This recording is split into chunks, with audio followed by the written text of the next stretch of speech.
Hey friends, welcome back to my channel. My name is Julie. I am a homeschooling mom of 5.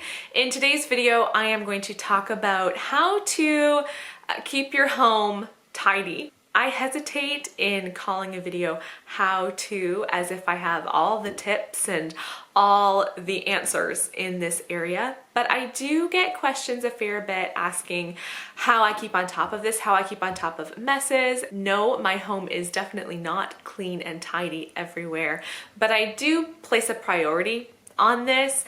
I cannot stand when there is just clutter everywhere. I cannot sit and relax when my house is a mess. So I do try my hardest to keep on top of keeping the house clean. When I say clean, it's often more tidy than it is clean. So like the main traffic areas, everything is picked up off of the floor.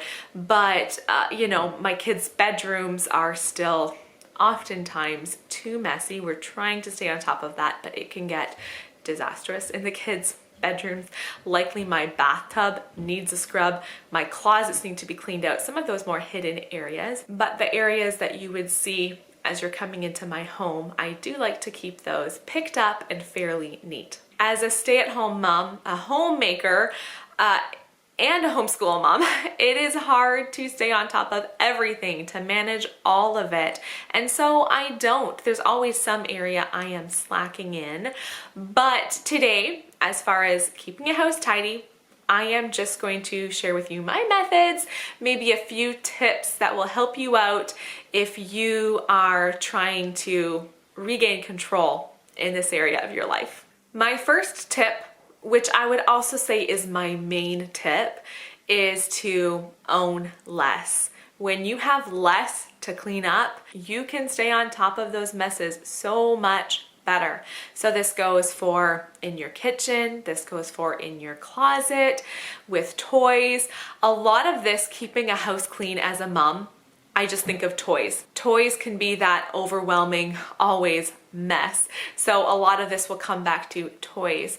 But owning less, owning fewer toys. I figured out early on in motherhood that no matter how many toys you have, there's a good likelihood that every single one of them will be dumped in any given day. So if there's less to clean up, less to stay on top of, that is a huge win. I wouldn't call myself a minimalist, but I do try to be intentional about everything we have in this house. So I am regularly, every time we switch clothes over, I'm going through what can we give away, what was not worn, what do we not like, and same with toys. Every time we're cleaning up toys, oh, this is broken.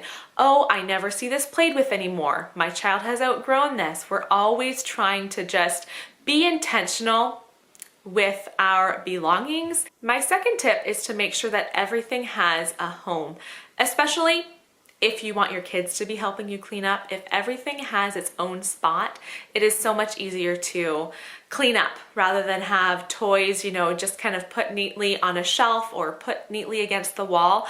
We just have big toy buckets, so when it's time to clean up, everything gets thrown into the buckets. Any step that can be easier for cleaning up, especially for kids to clean up, I will take advantage of that. But even in other areas of the home, sometimes you'll have these stray papers or stray things that you're like, where is this gonna go? And so you end up just leaving it kind of sitting around. If it has a home, that makes keeping it clean and keeping things put away much simpler. Number 3 is to get everyone involved. Get the whole family involved, especially with young ones.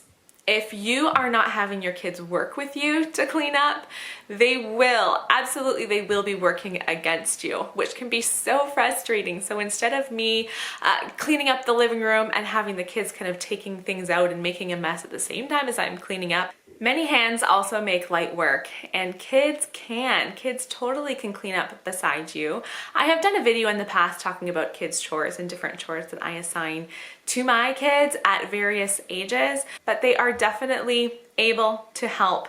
The smaller they are, the simpler the chores are that you can give them, and even if it's something that maybe isn't helping a lot, when you can keep their hands busy. For instance, can I give you an example? At the end of a meal, maybe you can hand your child a wet cloth and get them to wipe off the table. Is it helping, and are they getting extra crumbs on the floor? Likely it's not helping very much, and it means you have more to sweep after, but it kept them busy. Kids love to do simple chores like that. We also will sometimes, after a busy day and there just feels like there's a mess everywhere, I'll be like, okay, turn on a timer, 10 minutes, we are all going hard, we're gonna clean up. I'll turn on some music, we can all work together. Sometimes I'll even do, like, sometimes there will just be messes in each room and I'll just say, okay, it's train time, it's the cleaning train time. And so I have all the kids come behind me and I'll walk into the living room and say, Elijah, you left this here. Charity, you need to pick that up. Simeon, pick that up. And then we'll walk over to the next room, okay? And kind of point out who has left stuff behind, who left socks on the floor, and who left their jacket laying in the corner. Keeping a house clean and tidy definitely should not fall all on mom's shoulders. Tip number 4, try to have a clean house at night. So all through the day, yes, there are definitely messes happening in the house. It doesn't bother me when I see my kids playing and there's toys all over the floor. Not at all. If they're playing with it, that's fine. When they walk away and I walk into the room and there's toys all over the floor and no one's in the room, then I'm like, come back here, guys. Let's clean this up. If you're done playing with this, you need to clean this up. And at the end of the night, this goes for the kitchen, this goes for the living room, this goes for the playroom. I like to have everything picked up. Again, I need to work on this with my kids in their bedrooms because sometimes I am tripping over toys to go give them their hug and kiss goodnight. But those main living spaces, we make sure all the dishes are washed and dried and put away. The counter is wiped down. The toys in the toy room are all picked up. The remotes in the living room are put away in their specified holder. Blankets are folded and put away. I like to end the night with a clean house. For one, I have a hard time sitting and relaxing in the evening if I know that these spaces are messy. But going to bed with everything picked up and cleaned up just gives us a nice fresh start the next day. Okay guys, I apologize. It's a very wet, dark day outside, and when I started filming, the sun was shining and then it gradually got darker, and then all of a sudden it was so dark I was like, I can't film with this lighting, it's horrible, and my kids are gonna be up really soon. I didn't think I had time to get my ring light all set up and everything, so I have moved the camera really close to my window to get any daylight shining on me, because I just have one more tip left I wanted to share with you guys, and I think it's a really, really important one that I have had to learn, and that is to be happy with clean enough. So everybody has some area that to them, if that is clean, they can feel like the house is clean. So for me, I want things picked up off the floor, and I want floors actually cleaned. The kitchen floor swept, all of our carpets vacuumed. If I can't see stuff on the floor, that is clean enough to me. My walls might have fingerprints all over them. There might be toys just shoved in toy bins, quite likely in my kids' rooms. If I tell them to clean up, then the floor is clean. And I'm like, okay, that's fine. Even though I know if I open up their dresser drawers, clothes will start piling out and their toy bins are just shoved full. There might even be toys just kind of shoved against the wall.